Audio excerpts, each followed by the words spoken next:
નમસ્કાર, પ્રણામ મિત્રો. જય માતાજી, જય શ્રી કૃષ્ણ મિત્રો. હું એક સરસ મજાની વાર્તા લઈને આવ્યો છું અને હા, તમારા સાથ સહકારની જરૂર છે. તો અંત સુધી સાંભળવા નમ્ર વિનંતી છે. તો ચાલો શરૂ કરીએ. જયંત અને જીજ્ઞા બે પ્રેમી પંખીડા જાણે એકબીજા માટે જ બન્યા હોય. કોલેજનું પ્રથમ વર્ષ જીજ્ઞાનું, જ્યારે જયંત ત્રીજા વર્ષમાં. ફ્રેશર્સ પાર્ટીમાં બનેલી પહેલી વાર મુલાકાત અને જાણે પ્રથમ નજરનો પ્રેમ. જયા, હાય, શું નામ છે તારું? જીજ્ઞા, હું જીજ્ઞા. અને તમે? જયંત, હું જયંત. ફાઇનલ વર્ષમાં. જયંત બહુ જ હોશિયાર અને ખૂબ જ સમજદાર. એને ભણાવવું બહુ ગમે. એકાઉન્ટ અને ઓડિટમાં ટોપર. જીજ્ઞા પણ હોશિયાર, પણ એન્કાઉન્ટરમાં કમજોર. થિયરી પેપરમાં તો ગોખીને ફર્સ્ટ ક્લાસ લઈ આવે. જયંત જીજ્ઞાને એકાઉન્ટના પ્રોબ્લેમ સમજાવી દે. ધીમે ધીમે બંનેમાં દોસ્તી થઈ અને પ્યાર પાંગર્યો. કોલેજમાં એના નામ પ્યારની ચર્ચા થવા લાગી. તે બંને સાથે સમય પસાર કરવા લાગ્યા. એમની જોડી એટલે એક દૂજે કે લીએ. જયંતે બેચલર ઓફ કોમર્સમાં પૂરા કોલેજમાંથી ટોપ કર્યું. જયંતને ચાર્ટર્ડ એકાઉન્ટ બનાવવું હતું, એટલે એ વધુ અભ્યાસ માટે ભણવા પૂના જવાનો હતો. એણે બધા દોસ્તારને પાર્ટી આપી. જીજ્ઞા પણ પાર્ટીમાં આવી હતી. બધા દોસ્તો ઘરે ચાલ્યા ગયા. જીજ્ઞાને મૂકવા જયંત એની કારમાં ગયો. જીજ્ઞા, જયંત, તારા વિના હું કેમ રહી? તારો વિરહ મને સહન નહીં થશે, કહી એ રડી પડી. જયા, એ જીગુ, રડ નહીં, ભણવા માટે તો જવું પડશે ને. જીજ્ઞા, પણ જયું. જયંત, ચાલ આવતી રે, તું તો મારી હિંમત છો. આવને ડિયર, પ્લીઝ જીગુ. અને બંને એકબીજાના ગાઢ આલિંગમાં ખોવાઈ ગયા. એકબીજામાં સમાઈ ગયા. પૂના ગયા પછી રોજ જયંત પહેલા તો ફોન કરતો, પણ ધીમે ધીમે અભ્યાસમાં અને નવા દોસ્તોમાં ગૂંથાતો ગયો અને જીજ્ઞાને ભૂલતો ગયો. અહીંયા રોજ જીજ્ઞા એના ફોનની રાહ જોતી. એના સાથે વાત કરતા તડપવા લાગી. એ ફોન કરે તો બિઝી જ હોય. જયંત ઘણી વાર એના ફોનને કટ કરી દે. ભૂલનું પરિણામ તો ભોગવવું જ પડે. 2 મહિના પછી જીજ્ઞાને ખબર પડી કે એ જયંતના બાળકની માં બનવાની છે અને બહુ ખુશી થઈ. અને એને વિશ્વાસ હતો કે એનો જયંત પણ ખુશ થશે. એણે જયંતને જણાવ્યું કે આપણે જલ્દી જ લગ્ન કરવા પડશે. એના આશાથી એકદમ વિપરીત જવાબ જયંતી આવ્યો કે એ બાળક કઢાવી નાખે. એના માટે એનું કેરિયર મહત્વનું છે. એ તો ફક્ત વિપરીતનું આકર્ષણ હતું અને જીજ્ઞા એને ભૂલી જાય. જયંતે જીજ્ઞાનો નંબર બ્લોક કરી દીધો અને એ બંનેનો બ્રેકઅપ જયંતના લીધે થઈ ગયો. એ સાથે જીજ્ઞાના હૃદયના ટુકડા થઈ ગયા અને આબરૂના ચિત્રા ઉડી ગયા. એ દિવસે જીજ્ઞા ખૂબ જ રોઈ. એને સમજાયું નહીં કે એની ભૂલ શું હતી. શું જયંતને પ્રેમ કર્યો એ એની ભૂલ હતી? શું જયંતનો વિશ્વાસ કર્યો એ એની ભૂલ હતી? કે જયંતની ખુશીમાં પોતાની ખુશી સમજી આત્મસમર્પણ કર્યું એ એની ભૂલ હતી? એને જયંતના દોસ્તોની મદદ લઈ ફરી એકવાર એને સમજાવવાની કોશિશ કરી, પણ એ નિષ્ફળ રહી. એને જયંતના માતા પિતા પાસે જઈ અને બાળક માટે તો પણ એને અપનાવી લેવાની વિનંતી કરી, પણ એને હળતૂત કરી કાઢી મૂકવામાં આવી. એને પોતાના માતા પિતાને વાત કરી. પહેલા તો એને ખૂબ જ ખીજવાયા, પછી એમને પણ એ બાળકને કાઢી નાખવાની સલાહ આવી અને જયંતને ભૂલી જઈ કોઈ યોગ્ય જીવનસાથી સાથે ઘર માંડવા ગયું. પણ જીજ્ઞાને એ મંજૂર નહોતું. એને એનું બાળક જે એના પહેલા પ્રેમની નિશાની હતી તે જોઈતું હતું. ભલે જયંત માટે એ ફક્ત આકર્ષણ હતું, એના માટે એ એના સાચા પ્રેમ સાક્ષી હતું. એ સિંગલ મધર બનીને પણ બાળકને ઉછેરશે અને જન્મ જરૂર આપશે. એ એનો અંતિમ અને પાકો નિર્ણય હતો. ભલે બધા વિરોધ કરે, બાળક છોકરો થાય કે છોકરી એના માટે જરૂરી નહોતું. બસ એનું બાળક એને જોઈતું હતું. સમાજમાં પોતાની ઇજ્જત ખરાબ થશે જો એ કુંવારી માતા બનશે. તો જો એ એની જીદ ના છોડે તો ઘર છોડે, એવું એના મોટા ભાઈનું કહેવું હતું. એક તો બાળકનો મોં છોડી બીજા લગ્ન કરવા જોઈએ. જીજ્ઞાએ બહુ વિચાર કર્યો અને એને લાગ્યું કે એને બાળકને જન્મ તો આપવો જોઈએ. એ માટે એને નોકરીની જરૂર પડશે અને બહુ જલ્દી. જીજ્ઞાએ એક સ્કૂલમાં ટીચરની નોકરી સ્વીકારી લીધી. એ સ્કૂલ ગામથી દૂર હતી એટલે એમાં વિદ્યાર્થીઓને અને શિક્ષકોને રહેવા હોસ્ટેલ પણ બનાવી હતી. જીજ્ઞાનો રહેવાનો અને પૈસાનો પ્રોબ્લેમ્સ દૂર થયો. જીજ્ઞાએ હવે મક્કમ થઈ ઘરે ગયું. એ એના પ્રેમની પહેલી નિશાનીને જરૂર જન્મ આપશે અને એક સિંગલ મધર બની એનું પોષણ પણ કરશે. એને ઘર છોડી દીધું અને સ્કૂલના હોસ્ટેલમાં રહેવા લાગી. એની મમ્મીને બહુ ખરાબ લાગ્યું કે આવી ઘડીમાં પણ એ જીજ્ઞાનો સાથ આપી નથી શકતી.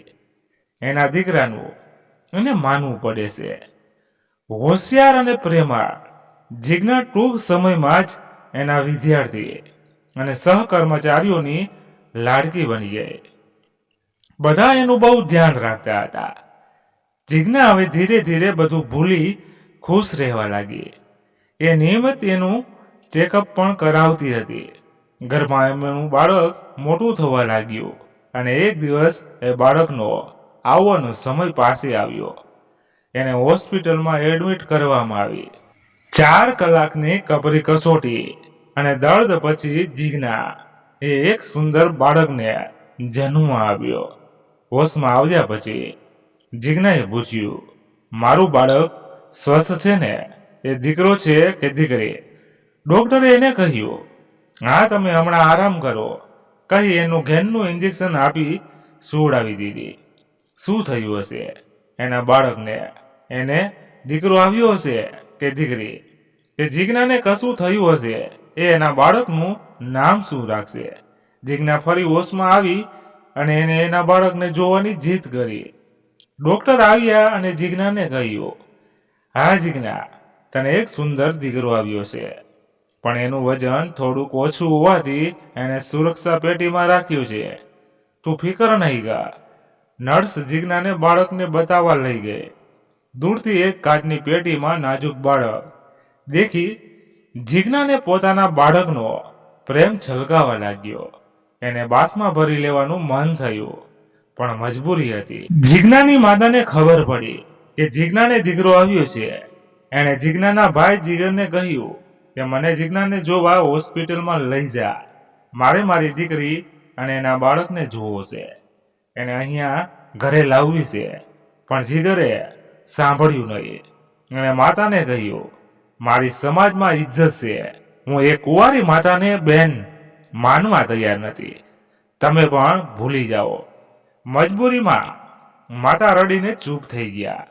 8 દિવસ પછી જીજ્ઞાના દીકરાનું વજન નોર્મલ થયું અને 10 દિવસ પછી હોસ્પિટલમાંથી રજા મળી. પહેલી વાર જીજ્ઞાના હાથમાં બાળકને મૂક્યું અને એ ખુશીના આંસુ આંખમાં લઈ જોઈ જ રહી. એના નાના નાના હાથ પર સુંદર ગોળ ચહેરો, ગુલાબી ગાલ અને વાંકડિયા વાળ જોઈ એને લાગ્યું જાણે નાનો જયંત એના પાસે આવી ગયો. એને એના દીકરાનું નામ જસ રાખ્યું. આજે એને લાગ્યું કે આ એનો પોતાનો દડમનો બલનો જસ છે. જીજ્ઞાને લેવા એની રૂમ પાર્ટનર માનસી આવી. એ એનું બહુ ધ્યાન રાખતી હતી. એણે જ મોટી બેન બની જીજ્ઞાની ધીરજ આપી હતી, એને સાચવી હતી.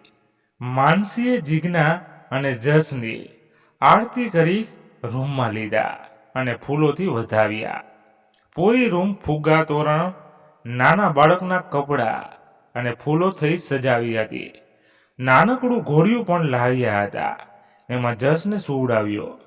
જસને જોઈ જીજ્ઞાને જયંતની બહુ યાદ આવતી હતી. એને આબેહૂબ પ્રતિકૃતિ હતો. જસ પણ એને માફ કરવા તૈયાર નહોતી. એને ધોખો આપ્યો હતો. જયંત એના પ્યારને બદનામ કર્યો હતો. જયંતને પણ એના દોસ્તો મારફતે ખબર પડી કે એના બાળકને જીજ્ઞાએ જન્મ આપ્યો છે, પણ એ ના પોતે આવ્યો ના એક ફોન પણ કર્યો. એ જીજ્ઞાને ભૂલી ફક્ત એને ભણવામાં ધ્યાન આપવાનો હતો. નાના જસના ઉછેરમાં અને સ્કૂલના વિદ્યાર્થીઓમાં જીજ્ઞા પાછલું બધું ભૂલી નવી જિંદગી જીવવા લાગી. જસની કાલી ગયેલી બોલીમાં એ મગ્ન રહેવા લાગી. એ ખુશ રહેવા લાગી. નાનકડો જસ આજે 3 વર્ષનો થઈ ગયો હતો. જીજ્ઞાએ એના જન્મદિનની પાર્ટી રાખી હતી. બધાને બોલાવ્યા હતા. જીજ્ઞા આજે બહુ વહેલા ઉઠી ગઈ હતી. જીજ્ઞા આજે બહુ જ ખુશ હતી. આજે એના નાનકડા દીકરા જસનો જન્મદિવસ હતો. એનો જસ હવે થોડોક સમજણો થયો હતો, એટલે ગઈકાલે જ એ માર્કેટમાં જઈ એના માટે નવો ડ્રેસ લાવી હતી. સાથે કેક બનાવવાનો સામાન અને રૂમ સજાવવા ફુગ્ગા અને બીજું બધું લાવી હતી. સાથે જસના જન્મદિવસમાં આવવાનું બધાને આમંત્રણ આપી આવી હતી. આજે એને બહુ કામ હતું. જસના ઉઠવા પહેલા એને બધું કામ કરી લેવું હતું. એને જલ્દી સાફ સફાઈ કરી લીધી. નાહીને ઠાકોરજી આગળ દીવો કર્યો. એને ભગવાનને પ્રાર્થના કરી, હે પ્રભુ, મેં આજ સુધી તમારા પાસે કશું માગ્યું નથી. તમે જેમ રાખી એમ રહી. બસ મારા જસને ખૂબ જ ખુશ રાખજો. માનસી પણ ઉઠી ગઈ હતી. બંને મળી જસનું ફેવરિટ જમણ શ્રીખંડ, પૂરી અને ખમણ બનાવી લીધા. મોટો ચોકલેટ કેક બનાવી સજાવી લીધો. પૂરો રૂમ ડેકોરેટ કરી દીધો.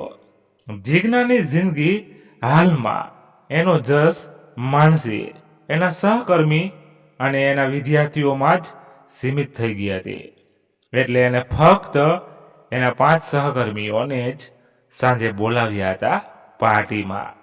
એને આજે વારે ઘડીએ એના માતા પિતાની અને એના જયંતની યાદ આવતી હતી. એ યાદને એ જેમ જેમ દૂર કરવા પ્રયત્ન કરતી હતી, તેમ તેમ વધુ આવતી હતી.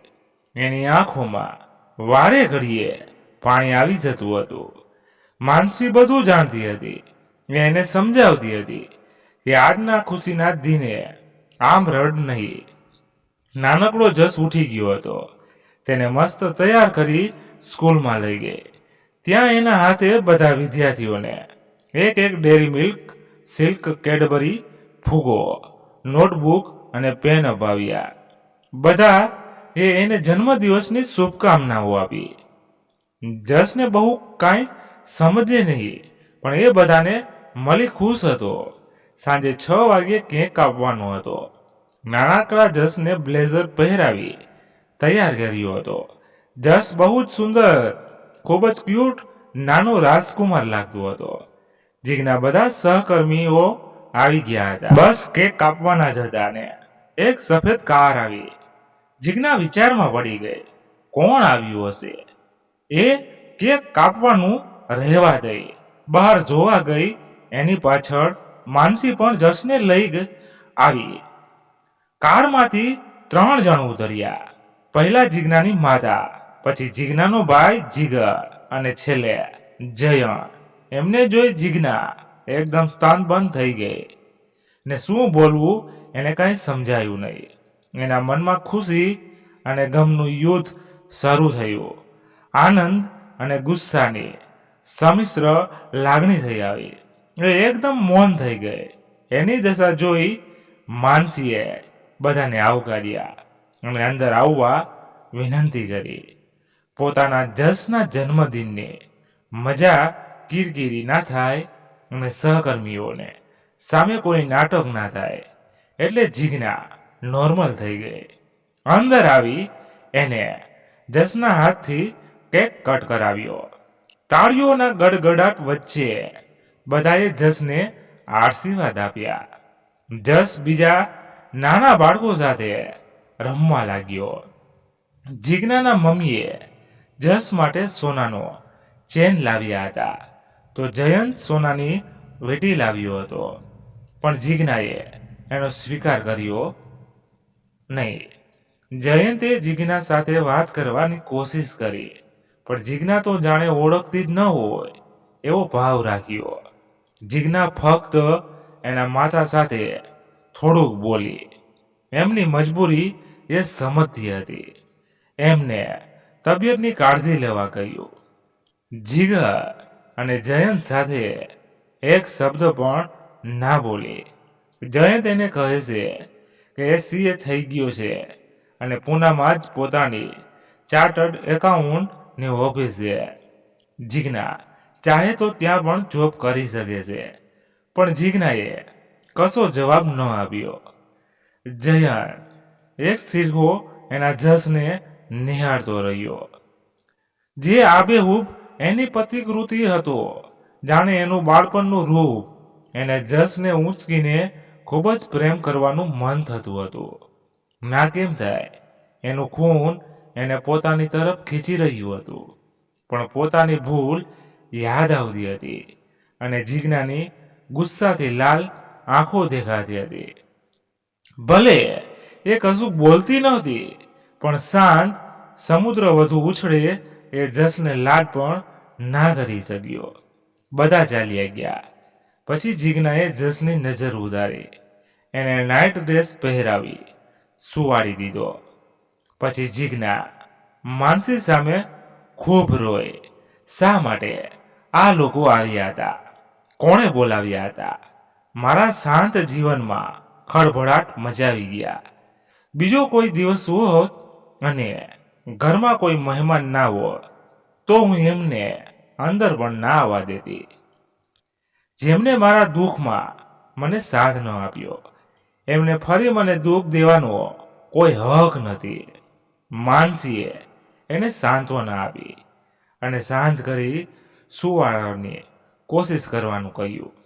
જીજ્ઞા પણ સુવાની કોશિશ કરી, પણ આજે એને ઊંઘ ક્યાંથી આવે અને સારા ખરાબ વિચારો એના મનમાં આવવા લાગ્યા. જીજ્ઞા ખૂબ ડરી ગઈ હતી, તેમજ દુઃખી પણ થઈ ગઈ હતી. એ વિચાર કરવા લાગી કે જયંત એના માતા પિતા અને ભાઈ શા માટે આવ્યા હતા. તો શું તેઓ સાચે જ જસનો જન્મદિવસ મનાવવા આવ્યા હતા? શું તેઓ જોવા આવ્યા હતા કે એમના સાથ વિના જીજ્ઞા એકલી કઈ રીતે રહે છે? શું તેઓને આજે પણ જીજ્ઞાની યાદ આવતી હશે? શું તેઓ આજે પણ જીજ્ઞાને પ્રેમ કરતા હશે? શું તેઓ એના જસને એના પાસેથી છીનવી લેશે? ભલે ગમે તે કારણ હોય, હવે તે એમને માફ નહીં કરશે. સમાજમાં બદનામીના ડરથી જેમને એમનો દુઃખમાં સાથ નહીં આપ્યો, જેમને પૂરા 3.5 વર્ષમાં એની યાદ ન આવી, એ હવે એમને ક્યારેય માફ નહીં કરે. એવો મન સાથે મક્કમ નિર્ણય લે. જીજ્ઞા પછી શાંતિથી સૂઈ ગઈ. 8 દિવસ પસાર થઈ ગયા. જીજ્ઞા હવે કોઈ વિચારો કરતી નહોતી. એક દિવસ સ્કૂલથી આવી જમીને જીજ્ઞા જસને લઈ બપોરે થોડીક આડી પડી હતી. ત્યાં કારનો અવાજ આવ્યો. જીજ્ઞાએ બારીમાંથી બહાર જોયું તો એનો ભાઈ જીગર એના માતા સાથે હતો. જીજ્ઞા ફરી વિચારમાં પડી કે આ કેમ આવ્યા. થોડીક વાર પછી ડોરબેલ વાગી. જીજ્ઞાએ સૂઈ રહેવાનું નાટક કર્યું, પણ ઉપરી ડોરબેલ વાગતી રહી. એટલે જસના ઉઠી જવાના ડરથી ના છૂટકે એને દરવાજો ખોલ્યો. એ બંને ઘરમાં આવ્યા અને આવતા વેત જ જીજ્ઞા એમના પર ભડકી. તમારા માટે તો હું મરી ગઈ છું, તો હવે શા માટે આવ્યા? મારા શાંતિપૂર્વક જીવનમાં કેમ પાછા આવો છો? શું તમને સમજાયું નહીં કે તે દિવસે પણ તમે આવ્યા હતા એ મને બિલકુલ ગમ્યું નહોતું. તમે જતા રહો. જીજ્ઞાની માતા: જીજ્ઞા, અમારી ભૂલ થઈ છે અને અમે અમને માફ કર એવું નહીં કહેશું. જીજ્ઞા: જો તમને સમજાય છે તો તમે જતા રહો. મારે તમારી કોઈ વાત નથી સાંભળવી. જીગર: જો જીજ્ઞા, જયંત તને મળવા માંગે છે. તું એકવાર એને મળી લે. એ આજે પણ તને જ પ્રેમ કરે છે. જીજ્ઞા ગુસ્સામાં: એ જૂઠો છે. મારે કોઈને નથી મળવું. જીજ્ઞાની માતા: એને એની ભૂલનો અફસોસ છે. એને તારા સામે આવવાની હિંમત થતી નથી એટલે એને અમને મોકલ્યા છે. તું ફક્ત એકવાર એને મળી લે. જીજ્ઞા: એના જેવા સ્વાર્થીને મળવાની મારી ઈચ્છા કોઈ નથી. ના તો હું એને ક્યારેય માફ કરી શકું. જીજ્ઞાની માતા: ભલે તું એને માફ નહીં કરતી પણ તારા મમ્મીના માટે એને ફક્ત એક મોકો એની વાત કહેવાનું આવ. જીજ્ઞા: ભલે મમ્મી, હું ફક્ત તમારા માટે એને મળીશ. કાલે આ જ સમયે એને મોકલજો. ફક્ત 10 મિનિટ માટે. તમારા તબિયતનું ધ્યાન રાખજો. આવજો. એ બંને જતા રહ્યા. આજે જીજ્ઞા સવારે ઉઠતાની સાથે વિચારમાં પડે છે અને એ પોતાના મનનો પ્રશ્નો માનસીને પૂછે છે. જીજ્ઞા: શું એને જયંતને મળવા બોલાવી કોઈ ભૂલ તો નથી કરીને? માનસી: ના, તે એમાં શું ભૂલ કરી? તું તો મારા મમ્મીની ઈચ્છાને માન આપે છે. જીજ્ઞા: શું કહેવા માંગતો હશે? જયંત શા માટે હવે એને મળવાની ઈચ્છે છે? માનસી: એ તો તું એને મળશે પછી ખબર પડશે, પણ તું ઢીલી ના થઈ. જીજ્ઞા: ના રે, મેં તો એને મનમાંથી ત્યારે જ કાઢી નાખ્યો હતો, પણ તું મારા સાથે રહેજે. માનસી: ના, તારે એકલામાં જ મળવું જોઈએ તો વાત વધુ ફ્રી થઈએ કહી શકે. હું જસને લઈ રમીલાબેનને ઘરે ચાલી જઈશ. જીજ્ઞા: ભલે માનસી. બપોરે 2 વાગે જયંત આવવાનો હતો. માનસી 1:30 વાગે જસને લઈ ચાલી ગઈ. જતા જતા એ જીજ્ઞાને કહી ગઈ કે થોડીક તૈયાર થઈ જાય. જીજ્ઞાને મન તો નહોતું, જેના માટે એ ખૂબ સજતી હતી. ડ્રેસ કેવો પહેરવો એ વિચાર કરતી હતી. એને ધોકો આપ્યો હતો, છતાં એને એક બીજો ડ્રેસ પહેરી લીધો. વાળ સરખા ઓળી લીધા. જીજ્ઞા એટલી સુંદર હતી કે સાદગીમાં પણ એની સુંદરતા છલકતી હતી. બપોરે બરાબર 2 વાગે જયંતની કાર આવી અને આજે પણ જીજ્ઞાના હૃદયની ધડકન તેજ થઈ ગઈ. એને કાપતા હાથે દરવાજો ખોલ્યો. જયંત: હાય. જીજ્ઞા: આવો બેસો. કેમ મળવું હતું મને? જયંત: હું સીએ થઈ ગયો છું અને એક મોટી કંપનીમાં પૂનામાં નોકરી કરું છું. સાથે મારો પોતાનું પણ ઓફિસ છે. જીજ્ઞા: ભલે. જયંત: શું તને જાણીને આનંદ ના થયો? જીજ્ઞા: આપના હોય એનો જ આનંદ થાય, પણ મને જાણીને દુઃખ પણ નથી થયો. જયંત વાત બદલતા: જસ ક્યાં છે? મારે એને સાથે રમવું છે. હું એના માટે ચોકલેટ લાવ્યો છું, એ આપવી છે. જીજ્ઞા: એ બહાર ગયો છે મારી સહેલીના ઘરે અને એને હું ચોકલેટ ખવડાવતી નથી. જયંત: જીગુ, મને એક વાત કહેવાની ઈચ્છા છે. જીજ્ઞા: જીગુ નહીં, એ કહેવાનો હક નથી તમને. જીજ્ઞા: કહો, અને જે પણ કહેવું હોય તે જલ્દી કહો. જયંત: શું મને મળી તને ખુશી નથી થઈ? શું તું આપનો પ્યાર ભૂલી ગઈ? જીજ્ઞા: ભૂલી તો તમે ગયા હતા. મુદ્દાની વાત કહો અને જાઓ. જયંત: કેમ આવું પારકા જેવું બોલે છે? હું જાણું છું મેં બહુ મોટી ભૂલ કરી છે. શું તું મને માફ નહીં કરશે? જીજ્ઞા: શું તમે માફીના લાયક છો? જયંત: મારી વાત તો સાંભળ. હું એ જે પણ કર્યું તે આપણા માટે કર્યું. હું ભણતરમાં ડિસ્ટર્બ થવા નહોતો માંગતો, પણ આજે હું મારા પગ પર ઊભો છું. હું તને ક્યારેય ભૂલ્યો નથી. શું તું મને ભૂલી ગઈ છે? જીજ્ઞા, તમે જતા રહો. હું ઘણા મુશ્કેલીથી મારી જિંદગીમાં સ્થિર થઈ છું. હું નથી ઈચ્છતી કે તમને કોઈ અહીં મારા સાથે જુએ. જય, હા જીગુ, હું આજે પણ તને એટલો જ પ્રેમ કરું છું. શું તું મારા સાથે મેરેજ કરશે? હું મારા દીકરા જસ સાથે તને અપનાવવા તૈયાર છું. જીજ્ઞા, હું અત્યારે કોઈ જવાબ નહીં આપી શકું. મને વિચાર કરવા સમય જોઈએ. જયા, ભલે, તું વિચાર કરીને જવાબ આપજે. હું 8 દિવસ પછી પાછો આવીશ. મને આશા છે તું મને જરૂર માફ કરશે. બાય. જયંતે કહેલા વાક્યો જીજ્ઞાના માન સપટ પડતી હળતા નથી. જીજ્ઞાને બહુ વિચાર આવે છે. કહેવત છે ને, દૂધનો દાજીઓ છાશ પણ ફૂંકીને પીવે. રાત દિવસ જીજ્ઞાને એક જ વિચાર આવે છે કે શું જયંત પર ફરી વિશ્વાસ મુકાય?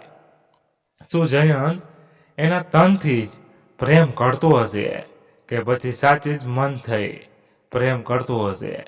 શું જયંતને એની ભૂલ સમજાઈ હશે? શું જયંતના માતા પિતા રાજી થશે?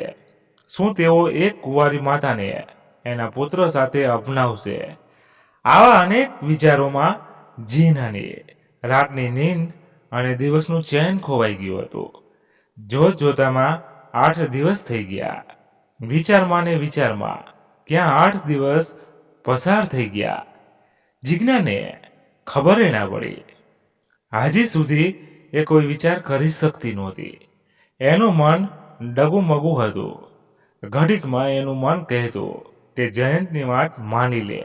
વળી ઘડીકમાં એનું મન કહેતું કે એ જયંતની વાતોમાં ના આવે. જયંતને મળ્યા પછી એ ઉદાસ રહેતી હતી. પણ આજે તો એ બહુ જ ઉદાસ હતી. એનું મન કોઈ જ વાતમાં લાગતું નહોતું. સવારે ઉઠતા ને એક બાજુ ચૂપચાપ સૂનમન બેસી હતી. માનસીથી એની હાલત જોવાતી નહોતી. માનસીને લાગતું હતું કે એના મનની વ્યથા એને કહેશે, એટલે એ પૂછતી નહોતી.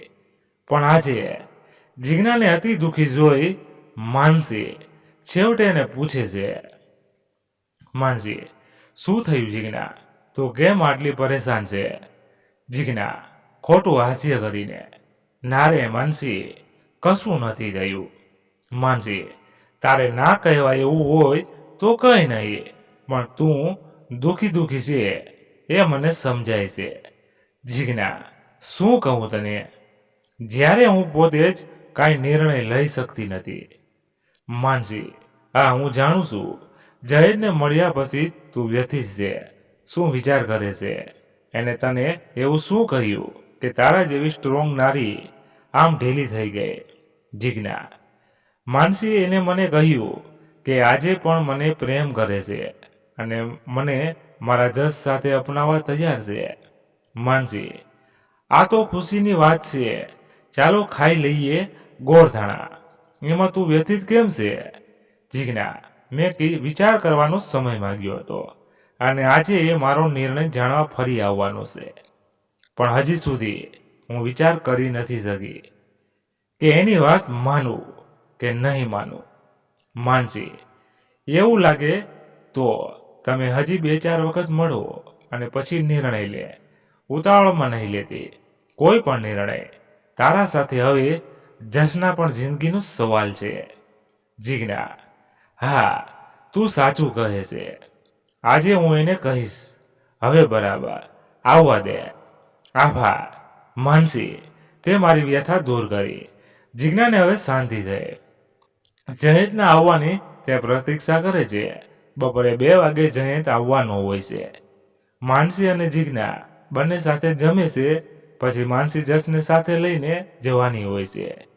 બહાર જેથી જીજ્ઞા અને જયંતને એકાંતમાં મળે અને એ બંને શાંતિથી વાત કરે. જીજ્ઞા જસને તૈયાર કરે છે. માનસી જીજ્ઞાને કહે છે કે એ પણ તૈયાર થઈ જાય. માનસી જસને લઈ જતી હોય છે. એકદમ જીજ્ઞા એને રોકે છે અને કહે છે કે જસને નહીં લઈ જા. જસને એ સુવડાવી દેશે અથવા ભલે એ જાગે. જસને જોઈને જયંતને શું ફિલિંગ્સ આવે છે એ એને જોવી છે. માનસીને જીજ્ઞાની વાતમાં દમ લાગે છે અને એ એકલી જાય છે બીજા સહકર્મીના ત્યાં. જીજ્ઞા જસને સુવડાવવાનો પ્રયત્ન કરે છે પણ એ સૂતું નથી. ના જાણે કેમ પણ આજે જીજ્ઞાને થોડુંક સજવાનું મન થાય છે. એને યાદ આવે છે કે જયંતને લાલ રંગ બહુ ગમતો. એ જ્યારે પણ એનો લાલ ડ્રેસ પહેરતી એ બહુ ખુશ થતો. એટલે જીજ્ઞા આજે મસ્ત લાલ સાડી, પ્લેન અને ફૂલનું પ્રિન્ટેડ બ્લાઉઝ પહેરે છે. લાંબા કાળા ચોટલામાં લાલ બહુ લગાવે છે. નાની લાલ ટીકલી અને કોફી ફીકી લાલ લિપસ્ટિક લગાવે છે અને જ્યારે એ અરીસામાં જુએ છે તો ખુદના જ રૂપ પર મોહી જાય છે અને એ જયંતની રાહ જુએ છે. અનાયાસે વારે ઘડીએ ઘડિયાળ સામે જુએ છે. એને લાગે છે ઘડિયાળના કાંટા જાણે આગળ જ વધી નથી રહ્યા. બપોરે 2ના ટોકોરો વાગી ગયા. હજી જયંત આવ્યો નહોતો. 2ને 15 થાય પણ એ ના આવ્યો. જીજ્ઞાની બેચેની વધી રહી હતી. પછી એ ખુદ પર કાબુ કરવાની કોશિશ કરે છે. ભલે ના આવે એમ પણ એને ક્યાં એની પરવા હતી. એ તો એના વિના જીવે જ છે અને એકદમ મસ્ત રહે છે. એ જસને લઈ સૂવાની કોશિશ કરે છે. જસ સૂઈ જાય છે. 2:30 વાગ્યા પણ જયંત નહીં આવ્યો. જીજ્ઞા વિચાર કરે છે કેમ નહીં આવ્યું હોય. પાછો પૂના ચાલ્યો ગયો હશે કે એના માતા પિતાએ ના કહી હશે. જેમ જેમ વિચાર કરે છે કે તેમ તેમ એનું મન બેચેન થાય છે. એ ઉઠે છે, ઠંડુ પાણી પીને મનને શાંત કરવાની કોશિશ કરે છે. એટલામાં 2:45 વાગે એક કાર આવે છે. એ બારીમાંથી બહાર જુએ છે તો જયંત કારમાંથી ઉતરે છે. એના પાછળ એક જાજરમાન સુંદર સ્ત્રી પણ ઉતરે છે. જીજ્ઞા દરવાજો ખોલે છે. બંનેને આવકાર આપી બેસવા કહે છે. જીજ્ઞાને શું બોલવું સમજાતું નથી એટલે જયંત જ શરૂઆત કરે છે. જયંત, જીજ્ઞા, આ મારા મમ્મી દીપિકાબેન. જીજ્ઞા, જય શ્રી કૃષ્ણ કરે છે. જયંત, સોરી અમને મોડું થયું. હું તૈયાર થઈ આવતો હતો તો મમ્મીએ પણ સાથે આવવાની ઈચ્છા દર્શાવી એટલે મોડું થયું. જીજ્ઞા, ભલે કાંઈ વાંધો નહીં. એમને મળી મને પણ ખુશી થઈ. દીપિકાબેન, જીજ્ઞા બેટા અહીં આવ, મારા પાસે બેસ. મારે તને કંઈક પૂછવું છે. જીજ્ઞા એમના નજીક જઈ બેસે છે. બોલો, કહે છે. દીપિકાબેન એનો હાથ પોતાના હાથમાં લઈ એને પૂછે છે. જીજ્ઞા, શું તું મારા જયંતને માફ કરીશ? બેટા, એક સ્ત્રીને જ્યારે કપરા સંજોગોમાં મૂકી કોઈ વ્યક્તિ ભાગી જાય છે ત્યારે એને માફ કરવો એ સ્ત્રી માટે મુશ્કેલ હોય છે. અમે તારા પર કોઈ દબાણ ન લાવીશું. તારું મન શું કહે છે એ જ કહેજે. જીજ્ઞા, હું સાચું કહું તો હજી સુધી મને સમજાતું નથી કે મારે શું કરવું જોઈએ.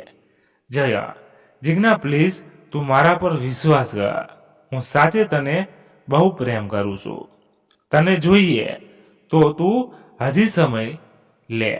વિશ્વાસ કરવા પણ હું લગ્ન તો તારી જ સાથે કરીશ.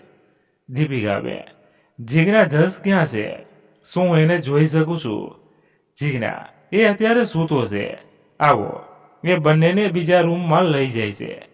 દીપિકાબેન જસને જોઈ એકદમ ચકિત થઈ જાય છે. જીજ્ઞા, આ તો મારો નાનકડો જયંત જ છે. બિલકુલ મારા જયંતની ઝેરોક્સ કોપી અને એના જેવો જ પર પગ ચડાવી સૂતો છે. જયંતને પણ બહુ વહાલ આવે છે. જસને જોઈ એને તેડી લેવાનું મન થાય છે. એને વહાલ કરી ચોમીઓ કરવાનું મન થાય છે પણ એ સૂતો હોય છે એટલે મનને સમજાવે છે. જયા, જીજ્ઞા, હું મારા દીકરા વિના અને તારા વિના નહીં રહી શકું, પણ તને ક્યાં મોઢે ફોર્સ કરું. દીપિકા બેટા તું એક મહાન નારી છે. તારા હિંમતની દાદ આપવી જ પડે. મારા જયંતે તો નાદાનીમાં તને ધોકો આપ્યો. તારા ભાઈએ પણ તને જાકારો આપ્યો. તારા મજબૂર મમ્મી પણ તારા માટે કશ કરી ન શક્યા. એવા સમયે પણ મક્કમ રહી તે તારા બાળકને જન્મ આપ્યો અને યોગ્ય ઉછેર એકલા સાથે કર્યો. મને તારા પર અભિમાન છે. તે તો સૃષ્ટિનું નવનિર્માણ કર્યું છે. જો તું મારી વહુ બનીશ તો હું ખુદને ધન્ય માનીશ. જયંતના પપ્પા પણ રાજી થશે. 2 દિવસ પછી જયંતનો જન્મદિવસ છે. તને યોગ્ય લાગે તો તું ઘરે જશને લઈ આવજે. ઘરમાં જ ઉજવીશું. જયંત જીજ્ઞા હું તારી પ્રતીક્ષા કરીશ. મને વિશ્વાસ છે તું જરૂર આવશે. મારો પ્રેમ આટલો કાચો નથી. તો 2 દિવસ પછી મળીએ. બંને જાય છે. ફરી એકવાર જીજ્ઞાને વિચાર કરતા મૂકીને જયંત અને એના મમ્મી ના ગયા પછી જસના માથે હાથ ફેરવતા જીજ્ઞા પણ સૂઈ જાય છે. આમ પણ વિચારો કરી એ માનસિક બહુ થાકી હોય છે. માનસી ઘરે આવે છે. જીજ્ઞાની ઊંઘ થઈ ગઈ હોવાથી એ પણ ફ્રેશ લાગે છે. એ માનસીને બધી વાત કરે છે. માનસી એને સમજાવે છે કે તું તો એક અભિસરિકા કહેવાય. તું તો સમાજ સામે વિરોધ કરી પ્રતિકૂળ પરિસ્થિતિને માટે દઈને તારા જસને જન્મ આપ્યો છે. તારા જેવી બહાદુર સ્ત્રીઓનું તો કૌતુક થવું જ જોઈએ. તે તો બાળ હત્યા ના કરી એક પુણ્યનું કામ કર્યું છે. તું તો એકલા હાથે તારા એકલાની હિંમત પર અને તારા સાચા પ્રેમના પ્રતિક રૂપ જસને સાચવવા સમર્થ છે. પણ જસના નસીબથી એને એનો પરિવાર મળી રહ્યો છે. તો તું વિચાર જરૂર કર. તે કરેલા સાચા પ્રેમમાં એટલું સત હતું કે જેને તને છોડી દીધી હતી, જેને બ્રેકઅપ કર્યો હતો, જેને તને બધેથી બ્લોક કરી દીધી હતી. એ જયંતને એની ભૂલ સમજાય છે. એ એની ભૂલ સુધારવા માંગે છે. એને પશ્ચાતાપ છે. એ સાચા દિલથી તારી માફી માંગે છે. તો તું એને માફ કરી દે તારા જસ માટે. ચાલ આપણે આજે શોપિંગ કરવા જઈએ. 2 દિવસ પછી તું જયંતના જન્મદિવસ પર જશે. જીજ્ઞા અને માનસી શોપિંગ કરવા જાય છે. જીજ્ઞા મસ્ત લાલ નાનું ટી શર્ટ અને બ્લુ નાની જીન્સ નાનકડા જસ માટે લે છે. પોતાના માટે પણ લાલ અને બ્લુ કોમ્બિનેશનમાં ડ્રેસ લે છે. સાંજના શોનો શોમાં પેચઅપ પિક્ચર જુએ છે. એની સ્ટોરી જાણે એને પોતાની લાગે છે. એની આંખ વારે ઘડીએ ભીંજાઈ જાય છે. રાતના હોટેલમાં જમીને ઘરે આવે છે. 2 દિવસ થઈ ગયા. આજે જયંતનો જન્મદિવસ હતો. જીજ્ઞા એને વોટ્સઅપ પર હેપી બર્થડે લખે છે. જયંતનો રિપ્લાય આવે છે, ડિયર જીગુ, તું મારા ઘરે આવીશ બર્થડે પર તો જ હું કેક કટ કરીશ. તો જ મારો જન્મદિવસ રિયલમાં હેપી થશે. જીજ્ઞાએ જયંતને માફ કરવાનો વિચાર કર્યો અને જસને અને માનસીને પણ જયંતના જન્મદિવસ પર એને ઘરે લઈ ગઈ. જયંતના મમ્મીએ કેક બનાવી, સજાવી, ટેબલ પર રાખી હતી. બધા જીજ્ઞાની રાહ જોતા હતા. દીપિકા બેનનું મન ડચુપચું હતું, પણ જયંતને એના પ્યાર પર વિશ્વાસ હતો. જીજ્ઞા જરૂર આવશે. મમ્મી અને મારા પ્યારની જીત જ થશે. મેં મારા દિલથી એની માફી માંગી છે. બરાબર 6ના ટકોરા ઘડિયાળમાં પડ્યા અને જીજ્ઞાએ પ્રવેશ કર્યો. બધાના ચહેરા પર ખુશી છવાઈ ગઈ. દીપિકા બેને તરત જ જીજ્ઞાના મમ્મી અને ભાઈ જીગરને ફોન કરી બોલાવી લીધા. જયંત તો જીજ્ઞાને ખુશીમાં ભેટી જ પડ્યો જસને તેડી ખૂબ સારી પપ્પી એને લઈ લીધી. જયંતના પપ્પા પણ પોતાના કુલ દીપકને જોઈ ખૂબ જ ખુશ થયા. જસની કાલી ગયેલી બોલી અને તોફાની અદામાં એમને નાનકડો જયંત દેખાયો. જયંતે ખુશી ખુશી કેક કાપ્યો અને સૌથી પહેલા જસને કેક ખવડાવ્યો. જસ તો એકદમ ખુશ થઈ ગયો.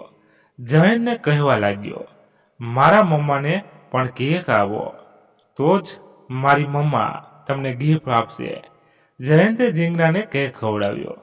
જસ એના મમ્માના ખોળામાં આવી ગયો. મમ્મા, આ જયંત બહુ સરસ છે. અને પપ્પા કહું. જસની માસૂમ પર બધા હસી પડ્યા. જીજ્ઞા તો શરમાઈ જ ગઈ. દીપિકાબેન જીજ્ઞાને અને એના મમ્મીને અંદર લઈ ગયા. નાસ્તો લાવવામાં મદદ કરો ના બહાને. દીપિકાબેને જીજ્ઞાને પૂછ્યું, બેટા શું તું મારા જયંતને એનો પ્યાર પાછો આપશે? શું તારું મન માને છે? અને જીજ્ઞાએ ધીમેથી હા કહી. એ સાથે જ બંને વેવાનો એ આજે જ ગોળ ધાણા ખાવાનો વિચાર કરી લીધો. બધા નાસ્તો કરી રહ્યા હતા. જયંત ક્યારનો મોકો શોધતો હતો જીજ્ઞા સાથે એકલામાં વાત કરવાનો. દીપિકાબેને સમજી ગયા એટલે જીજ્ઞાને કહ્યું, બેટા અંદરથી હજી ગુલાબ જામુન લઈ આવો. જીજ્ઞા રસોડામાં ગઈ. જયંતે જાણે જોઈને ઠસકો લગાવ્યો અને પાણી લેવાના બહાને એ પણ રસોડામાં ગયો. ત્યાં જઈ એને જીજ્ઞાનો હાથ પકડી લીધો અને કહ્યું, જીગો પ્લીઝ યાર, માફ કરી દે, મને અપનાવી લે, મારો પ્રેમ મને ગિફ્ટમાં આપી દે. આઈ લવ યુ શીખુ. જીજ્ઞાએ હસીને હા જયું કહી એ બહાર ભાગી ગઈ. દીપિકાબેન ગોળ ધાણા ખવડાવી જાહેર કર્યું કે જલ્દી મુહૂર્ત જોડાવીએ. જીજ્ઞા અને જયંતને લગ્ન ગ્રંથિથી બાંધી દઈશું. બધા ખૂબ જ ખુશ હતા. જીજ્ઞા એક અભિસારિકાની કસોટીનો અંત આવ્યો. જીજ્ઞા અને જયંતના ખુશીનો તો પાર જ નહોતો. એક તૂટેલા દિલનું આજે ફરી પુનર્મિલન થયું હતું. આજે કોલેજમાં થયેલા બ્રેકઅપનો પેચઅપ થયો હતો. જીજ્ઞાના પ્યારની જીત થઈ હતી. જયંત અને જીજ્ઞાના લગ્ન 1 મહિનામાં જ લેવાયા અને એક સુખી પરિવાર પૂરો થયો. પ્રેરણા, સાચા પ્યારની હંમેશા કદર થાય છે. ભગવાનના ત્યાં દેર છે પણ અંધેર નથી. જેવો જીજ્ઞા જયંતનો બ્રેકઅપનો પેચઅપ થયો એવો દરેક પ્રેમી યુગલનો થાય, એ જ અભિલાષા સાથે આ વાર્તા પૂર્ણ કરું છું. તમારે વાર્તા વિશેનું શું મંતવ્ય છે ને તે કોમેન્ટમાં જણાવજો. પસંદ આવ્યું હોય ને તો એક લાઈક કરી તમારા ફ્રેન્ડ સર્કલમાં શેર કરજો. ધન્યવાદ. ફરી મળીએ નવી વાર્તા સાથે. ત્યાં સુધી બધા મસ્ત રહો, તંદુરસ્ત રહો. જય માતાજી, જય દ્વારકાધીશ. હર હર મહાદેવ મહાદેવ મહાદેવ. જય શ્રી રામ, જય બજરંગ બલી. અને હા મિત્રો, અમારી કોઈ પણની ભૂલ હોય કોઈ વસ્તુમાં લખવામાં તો અમને માફ કરજો.